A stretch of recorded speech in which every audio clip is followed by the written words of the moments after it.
Hello बच्चों, नमस्कार। आज के क्लास में जानेंगे क्लास 10th के लिए सामाजिक विज्ञान सेट नंबर 4, जैक द्वारा जारी मॉडल सेट नंबर 4। तो प्रत्येक प्रश्न को सही से समझिएगा, क्योंकि इस वीडियो में आपको 40 प्रश्न कवर करेंगे। 40 प्रश्न को अच्छे से समझिएगा, याद कर लीजिएगा, एग्जाम्स में आपको काम देगा।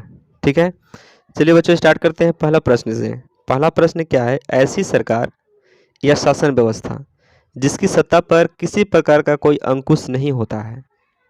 ऐसी सरकार या शासन व्यवस्था जिसकी सत्ता पर किसी प्रकार का कोई अंकुश नहीं होता है, उसे हम क्या कहते हैं? तो उसे हम निरंकुशवाद कहते हैं। क्या कहते हैं बच्चों?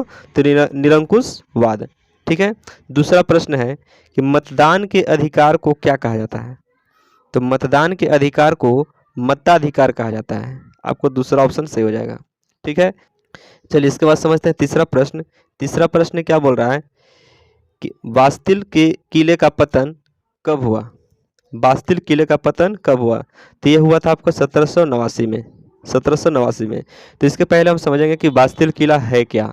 ठीक है, तो बास्तिल किला जो है ये फ्रांस में स्थित था। जब फ्रांस की जनसंख्या बढ़ने लगा तो वहाँ के लोगों को 3 वर्गों में बांट दिया गया।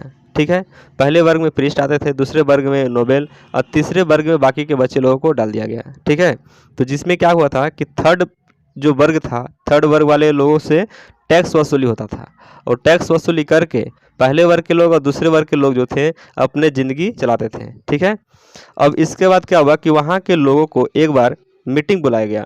थर्ड वाले लोग जो थे, थर्ड ग्रुप के, उन लोगों को मीटिंग बुलाया गया, और उस मीटिंग में ये बोला गया कि आप लोगों को जो टैक्स है उसमें और बढ़ोतरी किया जाएगा।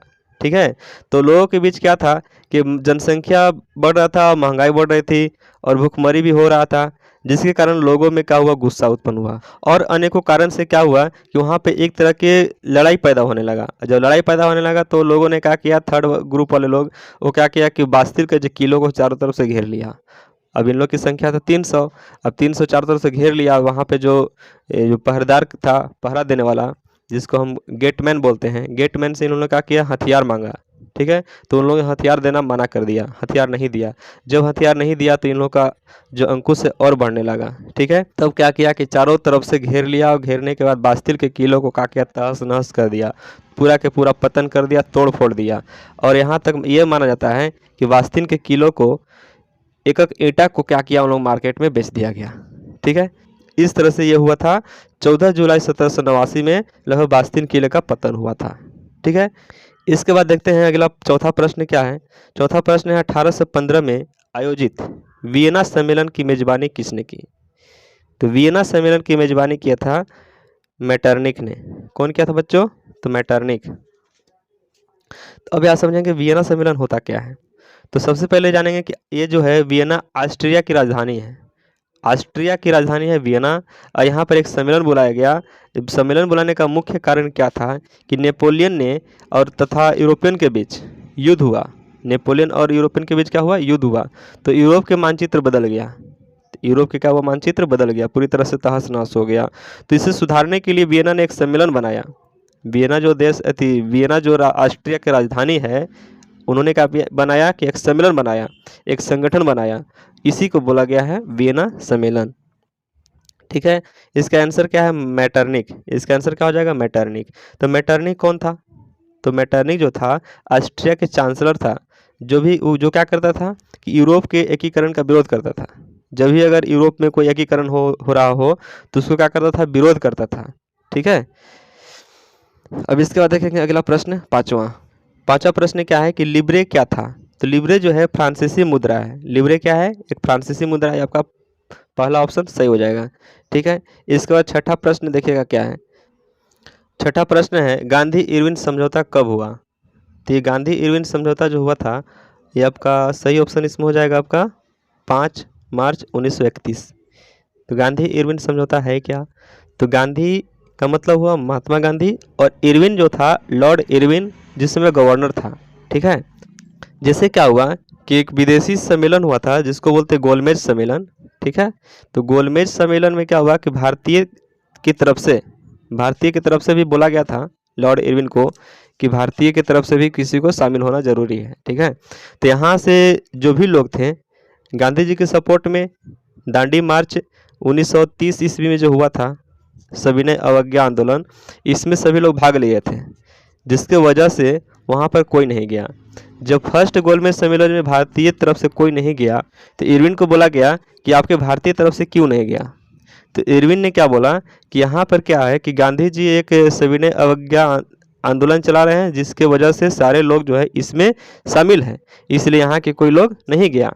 तब इसके बाद क्या हुआ कि इरविन ने गांधी जी को बुलाया। अब गांधी जी को बुला करके 15 दिन तक लगभग समझौता किया, इसी को बोला गया है गांधी इरविन समझौता। ठीक है, चलिए इसके बाद देखिएगा 7वां प्रश्न क्या बोल रहा है।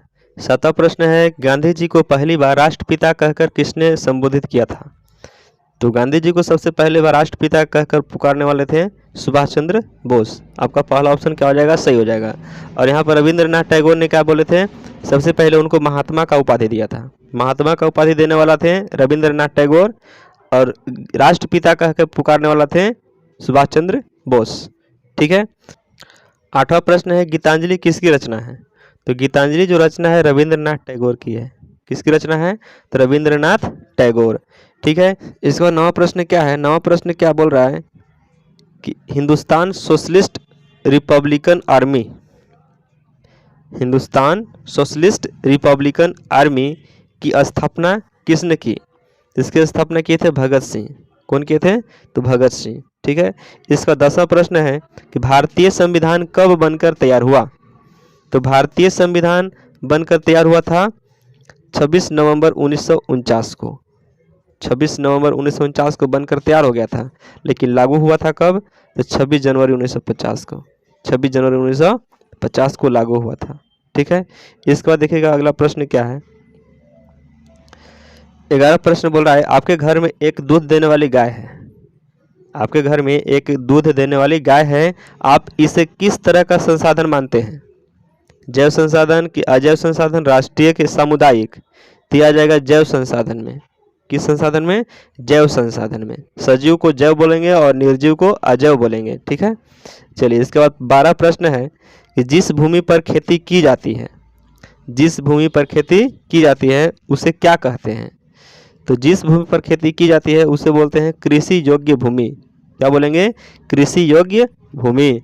ठीक है, इसके बाद देखते हैं 13 प्रश्न। 13 प्रश्न है बच्चों, बांगर और खादर किस मिट्टी के प्रकार है। बांगर और खादर किस मिट्टी का प्रकार है। तो ये आपका है जलोढ़ मिट्टी। जलोढ़ मिट्टी को बोलते हैं बांगर और खादर मिट्टी। ठीक है बच्चों, 14 प्रश्न है बच्चों, संयुक्त वन प्रबंधन की 1988 में औपचारिक शुरुआत किस राज्य से हुई। संयुक्त वन प्रबंधन की शुरुआत हुई थी 1988 में, और कहाँ से शुरुआत हुआ था, तो ये उड़ीसा से हुआ था। ग ऑप्शन क्या हो जाएगा, सही हो जाएगा। ठीक है, चलिए इसके बाद देखते हैं अगला प्रश्न 15 प्रश्न बोल रहा है, वन विभाग के अनुसार कुल वन क्षेत्र का 1/3 हिस्सा किस वन का है। ठीक है, तो वन विभाग के अनुसार कुल वन के 1/3 हिस्सा जो है रक्षित वन के लिए है। किस वन के लिए है, तो रक्षित वन के लिए। ठीक है, 16 प्रश्न है, भारत के 5% धनी लोग, भारत के 5% धनी लोग कितने प्रतिशत गरीब लोगों के बराबर संसाधन उपभोग करते हैं। तो यहाँ पर क्या बोल रहा है कि भारत के 5% धनी लोग ऐसे हैं जो 25% गरीब लोगों के बराबर संसाधन का उपभोग करते हैं। तो इसका सही ऑप्शन हो जाएगा क। ठीक है, इसके बाद देखिएगा 17 प्रश्न क्या बोल रहा है। 17 प्रश्न बोलता है कि पश्चिम राजस्थान में वर्षा जल संग्रह की, पश्चिम राजस्थान में वर्षा जल संग्रहण की रीति किस कारण से कम हो रही है। ठीक है, तो इसका सही ऑप्शन हो जाएगा आपका क, वर्षा नियमित होने से। ठीक है, क्योंकि वर्षा जब नियमित हो रहा है तो वहाँ पे जल संग्रहण करने की कोई ज़रूरत नहीं है। ठीक है, इसके बाद देखिएगा 18 प्रश्न, सिंचाई ने कई क्षेत्रों में निम्नलिखित में से किसे परिवर्तित कर दिया है। सिंचाई ने कई क्षेत्रों में निम्नलिखित में से किसे परिवर्तित कर दिया है। तो इसमें ऑप्शन है फसल प्रतिरूप, वन प्रतिरूप, मछली पालन और इनमें से कोई नहीं। तो इसका सही ऑप्शन हो जाएगा फसल प्रतिरूप। ठीक है, इसके बाद देखिएगा अगला प्रश्न क्या है। 19 प्रश्न 19 प्रश्न क्या बोल रहा है कि प्रचुर मात्रा में जल उपलब्ध होने के बावजूद, प्रचुर मात्रा में जल उपलब्ध होने के बावजूद जल दुर्लभता कैसे होती है।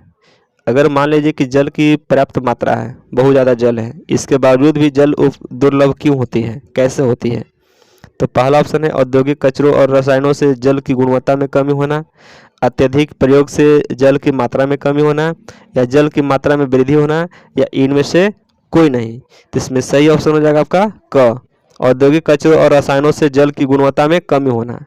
ठीक है, चलिए इसके बाद देखिएगा 20वां प्रश्न क्या है कि नदियों पर बांध बनाने से क्या नहीं होता है।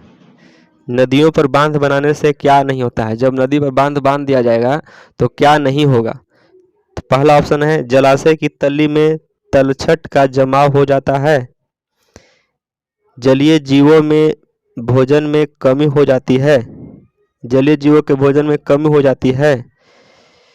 इसके बाद है वनस्पति और खेत जल में डूब जाते हैं, वनस्पति और खेत जल में डूब जाते हैं। फिर चौथा है सूर्य ग्रहण होता है। ये क्या कारण दे दिया, सूर्य ग्रहण होता है, ये ऑप्शन से हो जाएगा। सूर्य ग्रहण से क्या मतलब है, नदी में बांध बनाने से या नहीं बनने से। तो सही ऑप्शन कौन हो जाएगा, घ।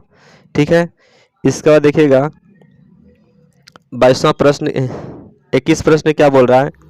21 प्रश्न देखिएगा बच्चों क्या बोल रहा है, यूएनडीपी के अनुसार किसी देश के विकास को आंकने का आधार निम्नलिखित में से कौन सा है। तो यूएनडीपी का फुल फॉर्म होता है यूनाइटेड नेशंस डेवलपमेंट प्रोग्राम। ठीक है, यूनाइटेड नेशन डेवलपमेंट प्रोग्राम ये क्या करता है, किसी देश के विकास को आंकने का एक आधार है। जिसमें से कौन सा है। सबसे पहला ऑप्शन है प्रति व्यक्ति आय, दूसरा है लोगों की शिक्षा का स्तर, तीसरा है लोगों का स्वास्थ्य स्तर, चौथा है उपरोक्त सभी। तो इसमें सही हो जाएगा ऑप्शन आपका उपरोक्त सभी, क्योंकि विकास जो मापते हैं किसी देश का उसमें आपको प्रति व्यक्ति आय भी सही होना चाहिए, लोगों का शिक्षा लेवल भी, एजुकेशन लेवल भी सही होना चाहिए, और उसमें स्वास्थ्य लेवल भी क्या होना चाहिए, सही होना चाहिए। ठीक है, तो ये तीनों मिला करके क्या करते हैं, किसी भी देश का विकास को मापते हैं। ठीक है, चलिए इसके बाद देखते हैं अगला प्रश्न क्या है। 22वां प्रश्न बोल रहा है कि विश्व बैंक की विश्व विकास रिपोर्ट, विश्व बैंक की विश्व विकास रिपोर्ट 2017 के अनुसार पहला ऑप्शन है वे देश जिनकी प्रति व्यक्ति आय $12,056 प्रति वर्ष या उससे अधिक है वे समृद्ध देश है। दूसरा ऑप्शन है वे देश जिनकी प्रति व्यक्ति आय $995 प्रति वर्ष या उससे कम है वे निम्न आय वाले देश है। तीसरा ऑप्शन है क और ख दोनों सही है। चौथा ऑप्शन है इनमें से कोई नहीं। तो इनमें से क्या होगा, दोनों ऑप्शन क्या हो जाएगा, सही हो जाएगा, क्योंकि इसमें $12,056 प्रति वर्ष है जिसका प्रति व्यक्ति आय या उससे अधिक है तो समृद्ध देश में आएगा, सही बोल रहा है। प्रति व्यक्ति आय जिसका $995 प्रति वर्ष है उससे कम है तो निम्न आय वाले देश कहलाता है। ठीक है, तो ये दोनों ऑप्शन क्या हो जाएगा, सही हो जाएगा ग। इसके बाद देखिएगा 23वां प्रश्न क्या है। 23वां प्रश्न बोलता है बच्चों कि प्रति व्यक्ति आय को क्या कहा जाता है। प्रति व्यक्ति आय को क्या कहते हैं। प्रति व्यक्ति आय एक तरह से क्या होता है, औसत आय होता है, एवरेज आय होता है। ठीक है, तो इसको बोलते हैं औसत आय। ठीक है, इसको निकालते कैसे प्रति व्यक्ति आय, तो किसी देश की कुल आय में उस देश की कुल जनसंख्या से भाग दे करके प्रति व्यक्ति आय निकालते हैं, उसको औसत आय भी कहते हैं। ठीक है, इसका 23 प्रश्न है 24 प्रश्न है इनमें से कौन भावी पीढ़ी के कल्याण को प्रभावित 24 प्रश्न है इनमें से कौन भावी पीढ़ी के कल्याण को परिभाषित करता है। भावी पीढ़ी के कल्याण को परिभाषित करता है। फर्स्ट ऑप्शन है आर्थिक विकास, दूसरा है समृद्धि, तीसरा है धारणीय विकास, चौथा है जीवन की गुणवत्ता। तो 24 का सही ऑप्शन हो जाएगा आपको धारणीय विकास। धारणीय विकास क्या करता है, भावी पीढ़ी के कल्याण को परिभाषित करता है। ठीक है, इसका 25 प्रश्न देखिएगा। 25 प्रश्न क्या बोल रहा है, सेवा क्षेत्र में निम्न में से किस तरह की गतिविधियां शामिल हैं। सेवा क्षेत्र में कौन सा गतिविधि जो है शामिल है। पहला है कृषि, डेयरी, मछली पालन और वानिकी। ठीक है, ये ऑप्शन नहीं होगा। ठीक है, चीनी, गुड़, ईंट बनाना, चीनी गुड़ बनाना या ईंट बनाना ये भी सेवा क्षेत्र के अंतर्गत नहीं है। परिवहन, संचार और बैंकिंग यह सेवा क्षेत्र के अंतर्गत आएगा। परिवहन क्या है? जैसे सड़क परिवहन, रेल परिवहन, ये सेवा क्षेत्र के अंतर्गत आएगा। और संचार का मतलब जैसे कम्युनिकेशन, मोबाइल हो गया, दूरभाष हो गया, ये भी क्या है? सेवा क्षेत्र के अंतर्गत हो गया। बैंकिंग क्या है? जैसे बैंक से पैसा निकालते हैं, पैसा देता है, वो हमको सेवा करता है, ठीक है। तो ये सब सेवा क्षेत्र के अंतर्गत आएगा। 26वां प्रश्न है, जीडीपी का विस्तारित रूप निम्न में से क्या है? जीडीपी का इंग्लिश में फुल फॉर्म होता है gross domestic product. Gross domestic product, जिसका हिंदी में बोलेंगे सकल घरेलू उत्पाद।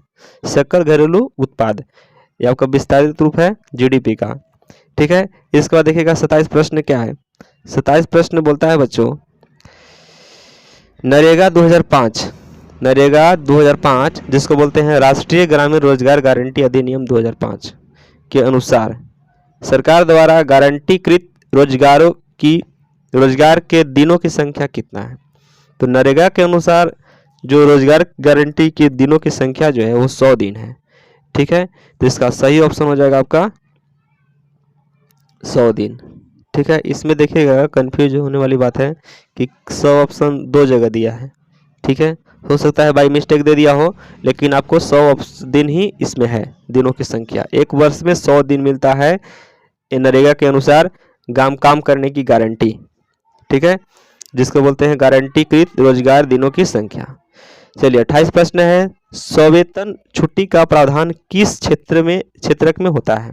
सवेतन का मतलब होता है कि यदि आप छुट्टी ले रहे हैं तो उसका छुट्टी का भी वेतन आपको शामिल रहेगा, ठीक है, जिसको बोलते हैं अवकाश या लीव सैलरी, ठीक है। लीव सैलरी भी आपको पे करना पड़ेगा। लीव सैलरी भी क्या होता है? आपको मिलता है, छुट्टी का भी पैसा मिलता है, उसको बोलते हैं सवेतन। तो ये आपको होता है संगठित क्षेत्रक में। किस में आता है? संगठित क्षेत्रक में, जो सरकार इसकी निगरानी करता है, ठीक है। जो सरकारी कंपनी है ये सारे के सारे संगठित क्षेत्रक में आते हैं। सही ऑप्शन हो जाएगा आपका ख, ठीक है बच्चों। इसके बाद देखते हैं आपका अगला प्रश्न 29वां क्या कह रहा है। तो 29 प्रश्न है, अल्प बेरोजगारी उस अवस्था में पाई जाती है जब लोग, अल्प बेरोजगारी उस अवस्था में पाई जाती है जब लोग, पहला ऑप्शन है सुस्त ढंग से कार्य कर रहे हैं, दूसरा है उनके कार्य के लिए भुगतान नहीं किया जाता है, तीसरा है अपनी कार्य क्षमता से कम कार्य कर रहे होते हैं, या चौथा ऑप्शन है कार्य करना नहीं चाहते हैं। तो इसका सही ऑप्शन हो जाएगा आपका ग। अल्प बेरोजगारी उस अवस्था को कहते हैं जिससे अपनी कार्य क्षमता से कम कार्य कर रहे हो, जितना कार्य करने की क्षमता है उतना ना करके कम कर रहे हैं, तो उसको बोलते हैं अल्प बेरोजगारी, ठीक है। इसके बाद देखिएगा 30वां प्रश्न है, उत्पादन और उपभोक्ता के बीच संबंध कौन स्थापित करता है? प्राथमिक क्षेत्रक, द्वितीयक क्षेत्रक, तृतीयक क्षेत्रक की चतुर्थ क्षेत्रक? इसमें से कौन सा है जो उत्पादन और उपभोक्ता के बीच संबंध स्थापित करता है? तो ये आपका हो जाता है तृतीयक, क्योंकि तृतीयक में ही क्या होता है कि कोई भी वस्तु का विनिर्माण होता है, ठीक है। तो ये दोनों का संबंध स्थापित करता है तृतीयक क्षेत्रक। इसके बाद देखिएगा 31 प्रश्न, नियंत्रण एवं संतुलन की व्यवस्था, नियंत्रण एवं संतुलन की व्यवस्था का संबंध सत्ता की साझेदारी के निम्न में से किस रूप से है? पहला है सत्ता का क्षैतिज वितरण, या सत्ता का ऊर्ध्वाधर वितरण, या सत्ता का विभिन्न समूहों के वितरण, या सत्ता का दबाव समूहों के एवं आंदोलन की गतिविधियों के मध्य वितरण। तो इसका सही ऑप्शन हो जाएगा सत्ता का क्षैतिज वितरण। जैसा कि बताया था कि सत्ता का क्षैतिज वितरण हो या ऊर्ध्वाधर वितरण हो, उसमें राज्य सरकार और केंद्र सरकार ये सारे लोग आता है, ठीक है। देखिएगा 32 प्रश्न है,